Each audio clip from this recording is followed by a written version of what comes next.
Good morning दोस्तों। Non fine arts के वर्ग में इस अगली क्लास में हम अब डिटेल में जानेंगे। सबसे पहले हम इन्फिनेटिव विथ टू का प्रयोग जानेंगे।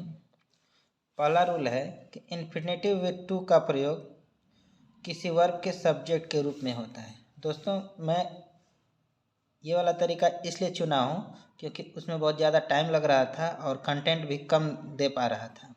और इसमें क्या है कि कम समय में सारा रूल भी पढ़ा देंगे और प्रैक्टिस भी करा देंगे, तो इसीलिए इस तरह से हम चुने हैं। पहला रूल है कि इन्फिनेटिव का प्रयोग किसी वर्ब के सब्जेक्ट के रूप में होता है। जैसे to find fault is easy. अब देखिए,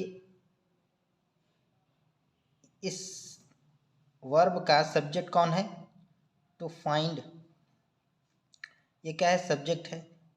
क्या फाइंड करना है? फॉल्ट। और क्या है? इजी है।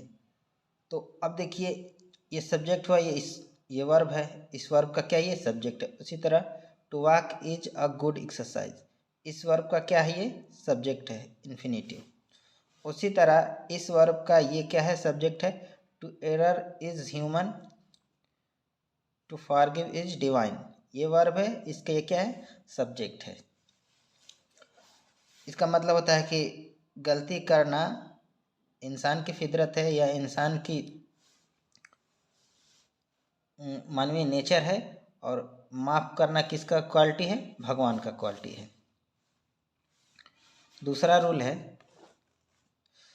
कि इन्फिनेटिव विथ टू का प्रयोग, यानी इन्फिनेटिव का प्रयोग ट्रांजिटिव वर्ब के ऑब्जेक्ट के रूप में होता है। जैसे ही वांट्स टू गो। अब देखिए, ये ट्रांजिटिव वर्ब है। ट्रांजिटिव वर्ब का ऑब्जेक्ट क्या है? ये टू गो, यानी वह जाना चाहता है। आगे है सी refused to obey her husband. तो इस रिफ्यूज जो वर्ब है, इसका ऑब्जेक्ट क्या है? To obey. बस आपको ये याद रखना है कि इन्फिनेटिव विथ टू का प्रयोग कैसे कैसे होता है। तो शुरुआत में क्या था कि उस वर्ब का सब्जेक्ट के रूप में हुआ। इसमें क्या है कि इस ट्रांजिटिव वर्ब का ऑब्जेक्ट के रूप में हो रहा है।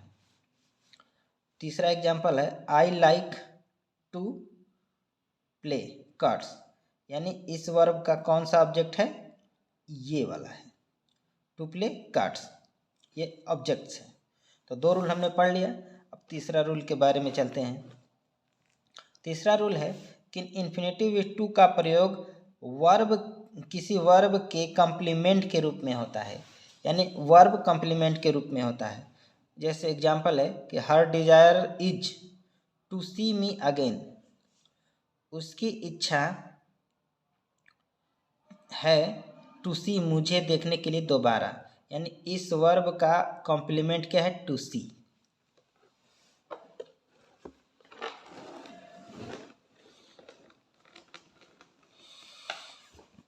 आगे देखते हैं। He is to see his car.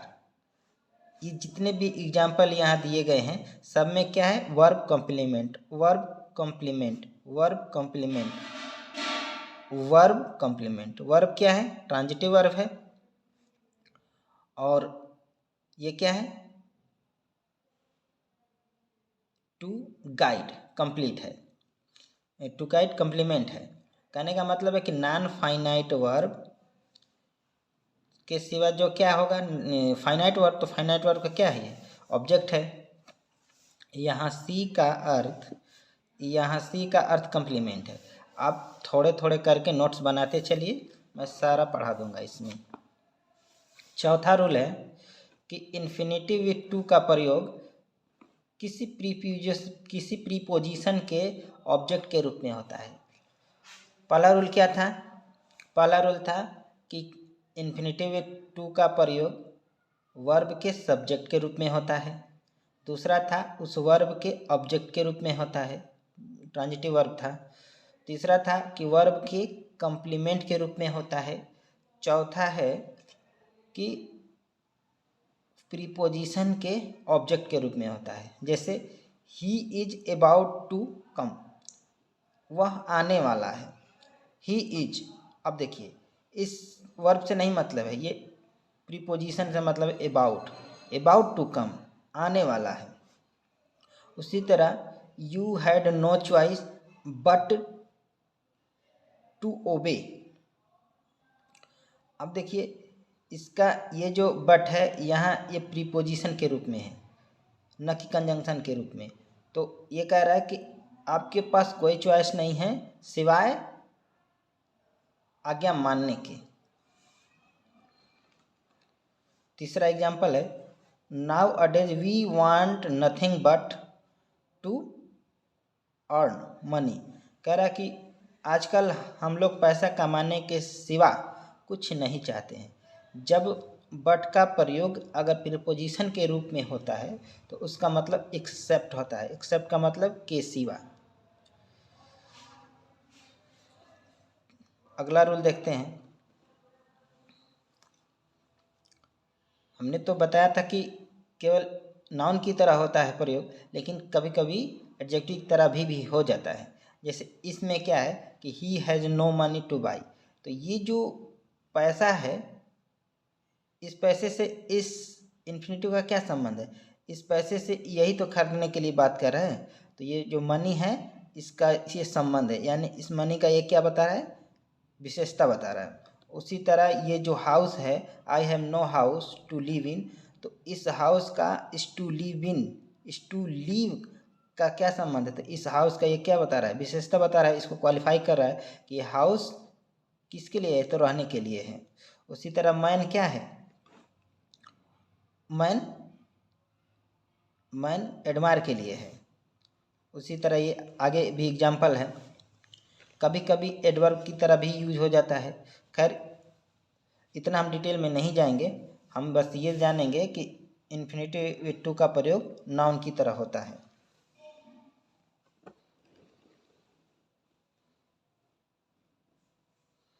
अब देखिए कुछ वर्ब्स हैं जिनके बाद इन्फिनिटिव विथ टू का प्रयोग अवश्य होता है। जैसे एफोर्ड हुआ, बिगिन हुआ, अटेम्प्ट हुआ, बेग हुआ, बॉदर हुआ, केयर, चूज।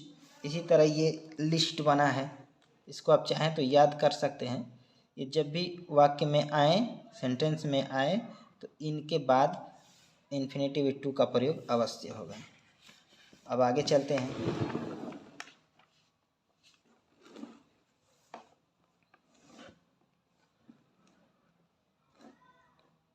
आगे भी लिखा है कि नीचे दिए गए वर्ब्स के बाद object plus infinitive with to का प्रयोग होता है, न कि दैट क्लॉज का।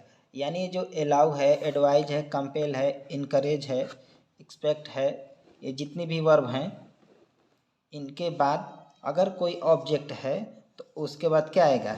इन्फिनिटिव विथ टू आएगा।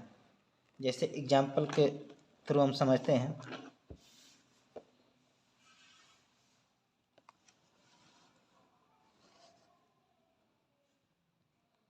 जैसे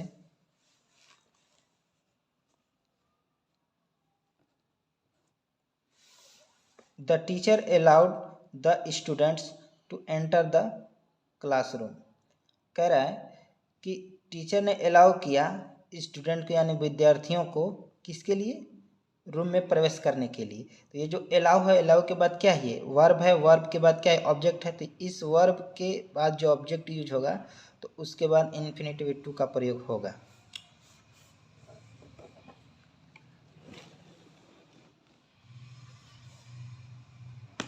फिर आगे रूल है, कुछ ये भी उदाहरण है। ये देखिए, ये वर्ब है फॉरवर्ड और इसके बाद क्या है? ऑब्जेक्ट। तो इसके बाद क्या आया है? इन्फिनिटिव टू आया है। उसी तरह ये वाला है ऑर्डर्ड है, इसके बाद ऑब्जेक्ट आया है तो इसके बाद क्या आएगा? इन्फिनिटिव विथ टू आएगा। ठीक है, ये क्या है? एक साथ ऑब्जेक्ट है। अब देखिए कुछ ऐसे भी वर्ब हैं जिनके बाद इन्फिनिटिव टू का भी प्रयोग होता है। जैसे appear, forget, guarantee, happen, learn, pretend, promise, prove. इसी तरह ये है। चाहे तो आप याद कर सकते हैं, नहीं भी याद कर सकते हैं। याद करेंगे तो आपके लिए फ़ायदा होगा। कुछ एडजेक्टिव भी हैं जिनके बाद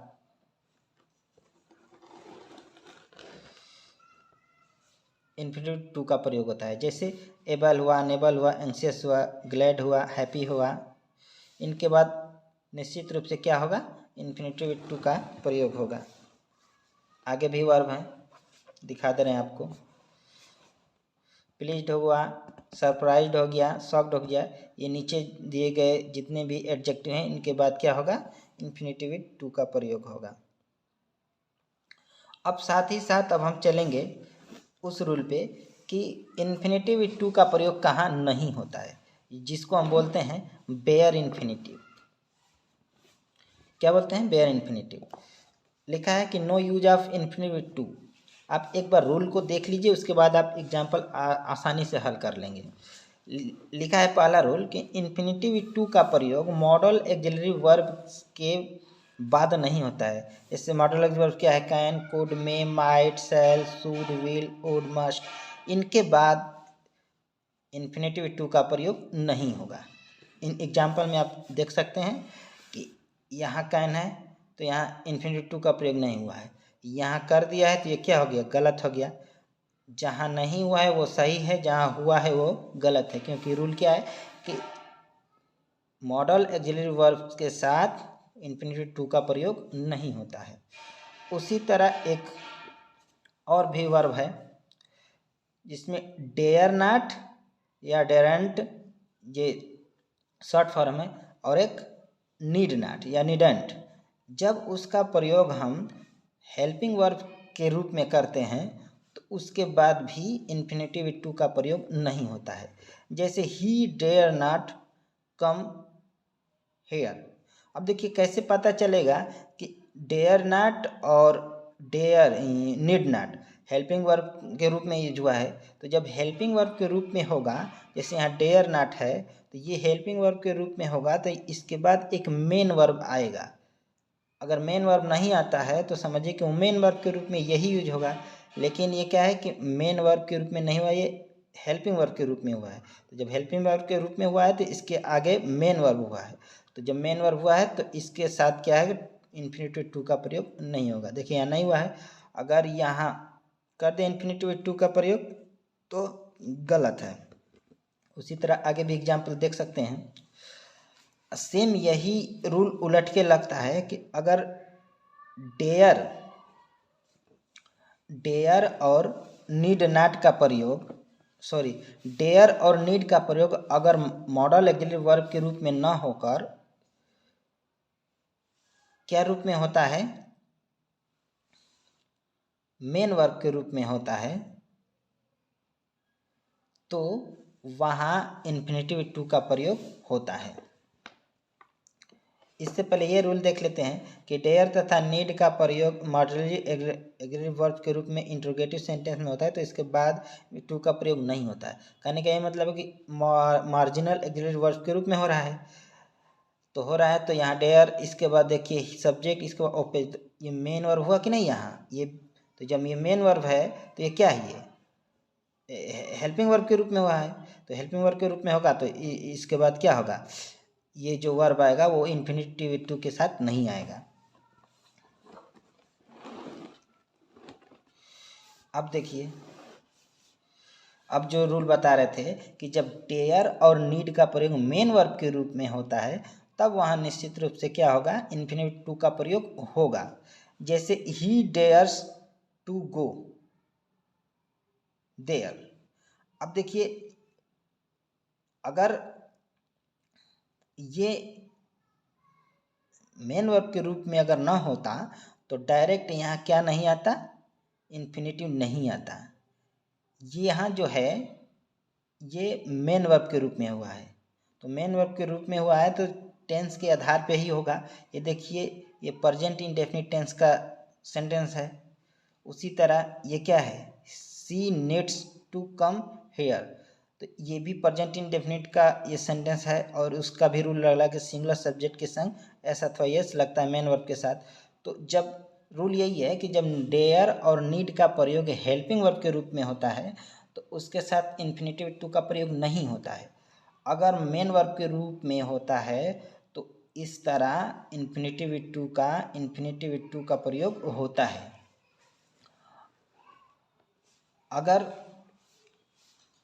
मेन वर्ब के रूप में हुआ है, अगर इन्फिनेटिव टू नहीं लगाएंगे तो वो वाक्य गलत हो जाएगा। आगे चलते हैं।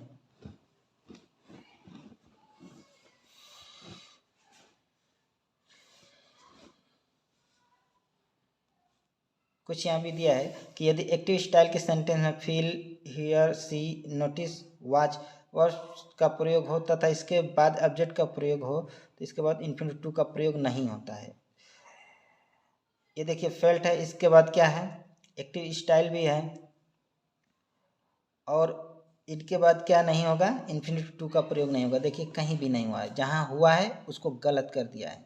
अब इसको ध्यान से देख सकते हैं। आगे यही चीज लिखा है, सी, हियर, फेल, स्मेल, लिसन आदि एक्टिव सेंटेंस में हो तथा इसके बाद ऑब्जेक्ट का प्रयोग हो तो इसके बाद प्रेजेंट पार्टिसिपल का प्रयोग भी होता है। तो ये तो प्रेजेंट पार्टिसिपल में पढ़ लेंगे, इसका नहीं ज़रूरत है। ये ज़रूरत है कि सी, हियर, नो का प्रयोग जब पैसिव स्टाइल के सेंटेंस में होता है। पिछले वाले रूल में क्या था कि वो एक्टिव स्टाइल में हो रहा था, लेकिन इसमें क्या है, पैसिव स्टाइल में होता है। तो जब पैसिव स्टाइल में होता है तो यहाँ क्या हो जाएगा, इन्फिनेटिव टू का प्रयोग होगा।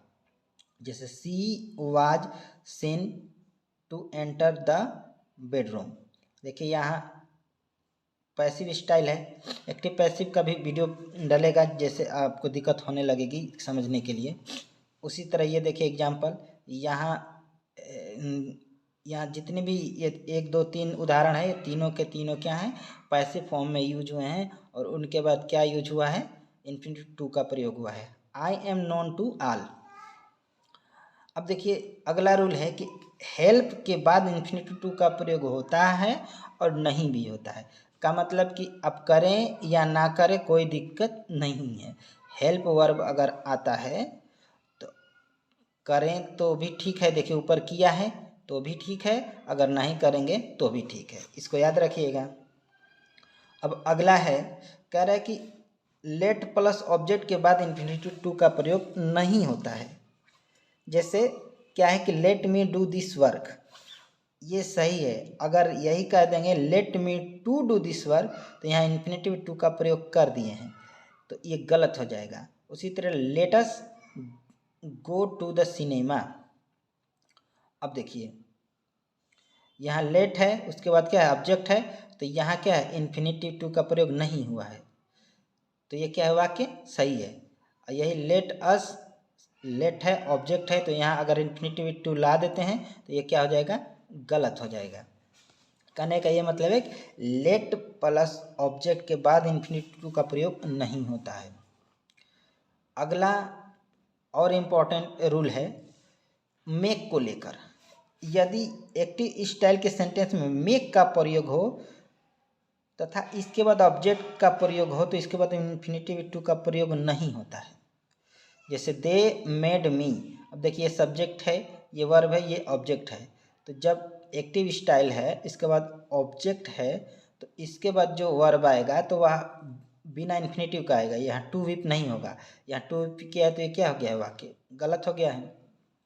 जस्ट इसका उल्टा है कि यदि वो एक्टिव स्टाइल में था तो ये नहीं हो रहा था प्रयोग इन्फिनेटिव का। यहाँ देखिए पैसिव स्टाइल में है यही मेक का प्रयोग, तो यहाँ इन्फिनेटिव टू का प्रयोग होगा। जैसे बोला है she was made to weep. आपको दिक्कत हो रही होगी कि एक्टिव स्टाइल और पैसिव स्टाइल कैसे समझे। तो पैसिव स्टाइल का मतलब ये है कि पैसिव में मेन वर्ब जो होता है वो हमेशा क्या होता है, मेन वर्ब का थर्ड फॉर्म में होता है। जैसे मेक, मेड, मेड, ये क्या है, मेक का क्या है, थर्ड फॉर्म है, और उससे पहले कोई ना कोई हेल्पिंग वर्ब आई रहेगी। और वो हेल्पिंग वर्ब क्या रहेंगी, वही जो आप टेंस में पढ़े होते हैं, जो मॉडल ऑक्सिलरी वर्ब में पढ़े होते हैं। यानी हेल्पिंग वर्ब के रूप में चाहे जो भी वर्ब हो, चाहे वो किसी टेंस को भी दर्शा रही हो, तो वहाँ अगर है और उसके बाद मेन वर्ब का थर्ड फॉर्म है तो समझिए कि वो अधिकतर केस में क्या होगा, पैसिव स्टाइल होगा, क्योंकि बिना हेल्पिंग वर्ब का आपका पैसिव नहीं बनेगा। अब देखिए यहाँ पैसिव स्टाइल है तो यहाँ क्या है, इन्फिनेटिव टू का प्रयोग हुआ है, यह नहीं किया तो गलत हो गया। उसी तरह ये क्या है, पैसिव स्टाइल है मेक का प्रयोग, तो यहाँ इन्फिनेटिव टू का प्रयोग हुआ है। और ये एक और इम्पोर्टेंट रूल दिया है,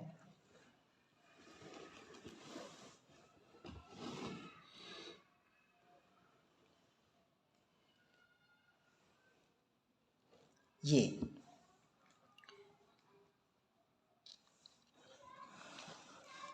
कह रहा है कि हैड बेटर, हैड सुनर, had rather, would rather, would सुनर के बाद इन्फिनेटिव टू का प्रयोग नहीं होता है। ऐसे वाक्य में अगर आपको इस तरह मिले you had better come now, यानी हैड बेटर है तो इसके बाद क्या नहीं आएगा, इन्फिनेटिव टू का प्रयोग नहीं आएगा। अगर करेंगे तो ये देखिए सेंटेंस गलत हो जा रहा है। उसमें आगे भी कह रहा है कि हैड बेटर वुड सुनर के बाद अगर देन का भी प्रयोग हुआ तो इसके बाद भी इन्फिनेटिव टू का प्रयोग नहीं होगा। कुल मिलाकर अगर ये दिए गए वर्ड्स का प्रयोग होगा सेंटेंस में तो इन्फिनेटिव टू का प्रयोग नहीं होगा। अब धीरे धीरे हम प्रैक्टिस पे आने वाले हैं, कुछ और बचा है रूल। देखिए ये सब वही रूल है, आप बखूबी देख सकते हैं कि कौन सा सेंटेंस गलत है, कौन सा सेंटेंस सही है। अगर सही है तो इन्फिनेटिव टू का प्रयोग नहीं हुआ है इसलिए सही है, अगर गलत है तो इन्फिनेटिव टू लगाया है, टू लगाया है, टू लगाया है तो वो गलत है। अब अगला रूल है कि यदि दो infinitive and are except but then as तथा लाइक से जुड़कर प्रयोग हों तो इनके पहले इन्फिनेटिव टू का प्रयोग होता है तथा इन शब्दों के बाद टू का प्रयोग नहीं होता। कहने का यह मतलब है कि ये जो एंड है, एंड तो एंड से दो वर्ब जुड़ा है, एक कम जुड़ा है और एक क्या जुड़ा है, टाक जुड़ा है। तो कह रहे कि दोनों के संग टू कम और टू टॉक लगाने की जरूरत नहीं है। अगर इस तरह लगाएंगे तो ये वाक्य गलत कहलाएगा। अगर केवल एक में लगाते हैं शुरुआत वाले में और बाकी दूसरे वाले को खाली रखते हैं तो वो वाला सेंटेंस सही होगा। उसी तरह ये देखिए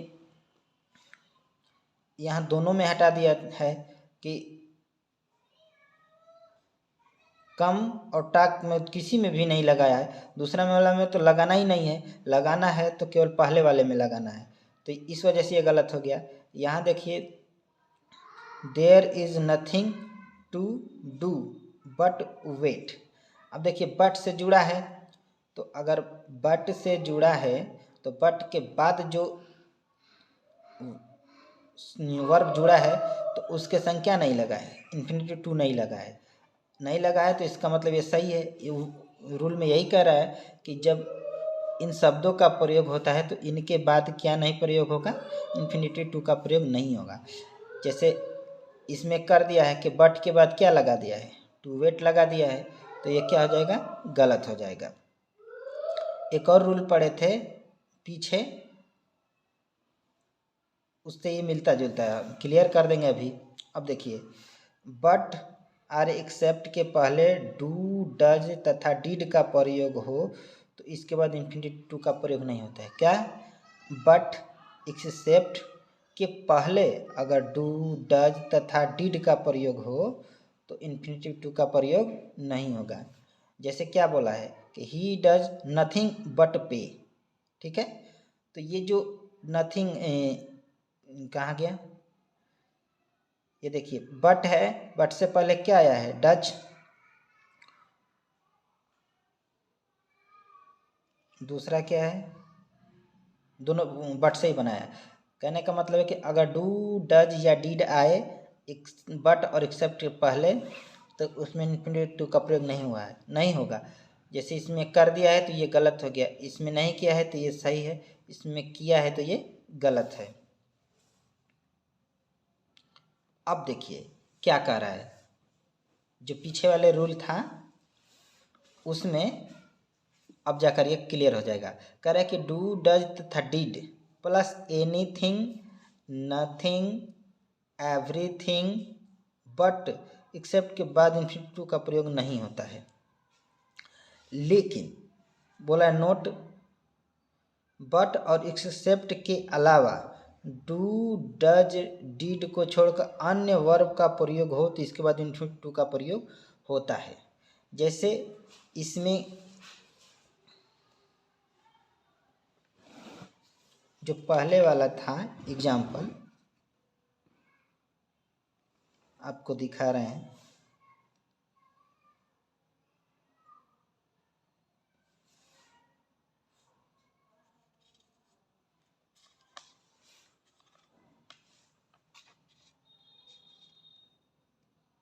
हाँ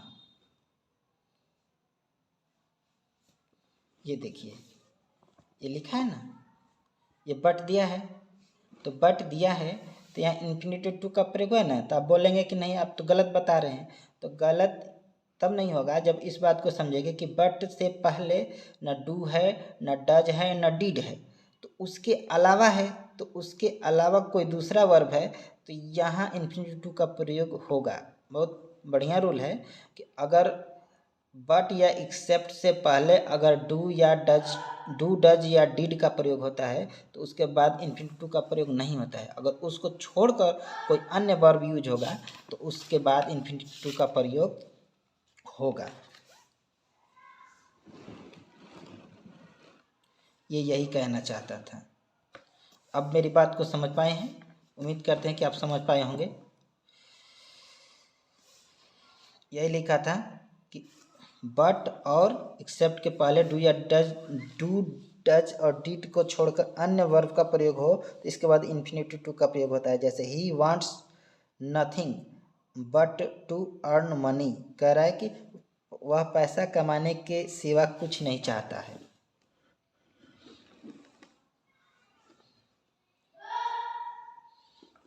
एक छोटा सा और रूल है, कह रहा है कि व्हाई तथा व्हाई नॉट का प्रयोग प्रश्न पूछने के लिए तथा सुझाव देने के लिए होता है। इस केस में व्हाई और व्हाई नॉट के बाद इन्फिनिटिव टू का प्रयोग नहीं होता है। ये भी एक रूल है। जैसे व्हाई पे मोर फी एट अदर इंस्टीट्यूट, ये देखिए बिना इन्फिनिटिव का आया है तो सही है।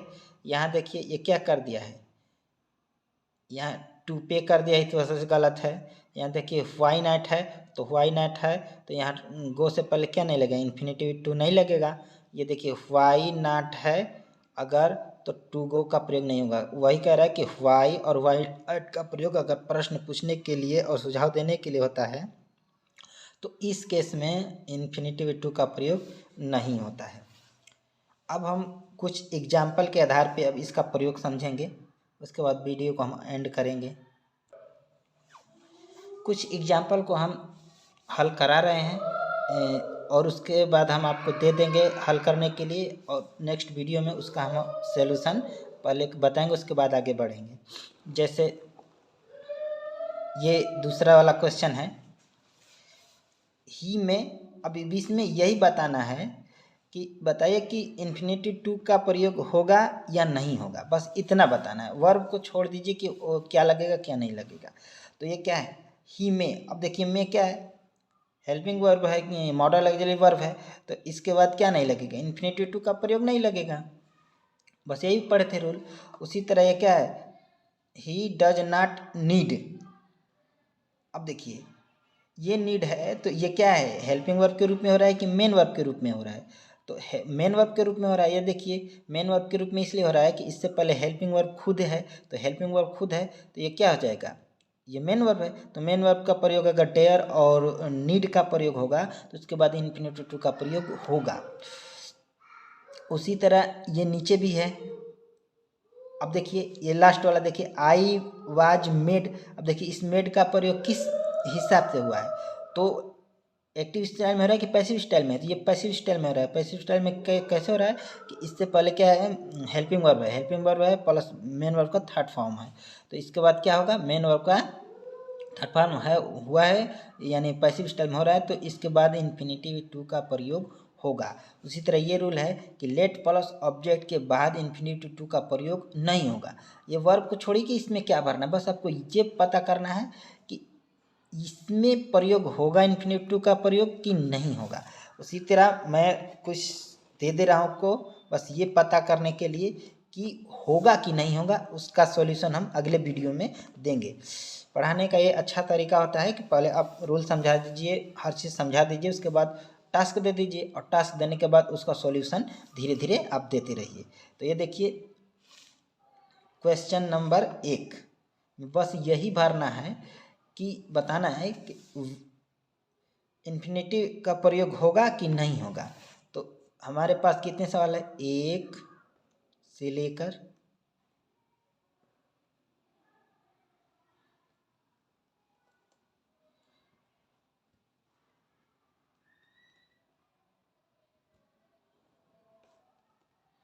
इतना क्वेश्चन 25 तक हम आपको क्या दे दे रहे हैं, होमवर्क दे दे रहे हैं। और आप बखूबी जिस रूल को हम पढ़ाएं उसी रूल पे ये सब डिपेंड करेगा।